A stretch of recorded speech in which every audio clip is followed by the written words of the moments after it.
In large pipeline projects such as long-distance energy transportation, cross-regional water supply, and municipal pipe network renovation, the performance of the pipes directly impact the safety and long-term operation of the project. LSAW, or longitudinal submerged arc. Welding pipes are made by forming a whole steel plate and welding with submerged arc technology. They're the preferred choice for such projects with multiple core advantages. Its main advantage is exceptional structural strength. The longitudinal weld aligns stress direction with its pipe axis, which helps effectively disperse stress in complex conditions like high-pressure transportation and stratum settlement. This results in better impact resistance and tensile strength than ordinary welded pipes. The second advantage is high-dimensional accuracy. With automated technology, it offers excellent uniformity in pipe diameter and wall thickness, ensuring precise alignment over long-distance pipelines. This significantly reduces construction difficulty and helps avoid leakage risks at joints.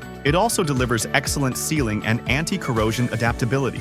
Submerged arc welds provides deep penetration and dense formation for good sealing. The smooth inner and outer pipe surfaces allow protective coatings to adhere evenly, enabling the pipeline to handle complex corrosion environments and significantly. Compared with other types of pipe, LSAW steel pipe strikes the ideal balance between performance and cost. It has become the core choice for ensuring engineering quality in large-scale pipeline projects, and it remains one of HUAYANG Steel Pipe's flagship products for energy and municipal applications. HUAYANG Steel Pipe specializes in LSAW pipe production. If you have large pipeline project needs, feel free to contact us. We'd love to discuss how we can support your success.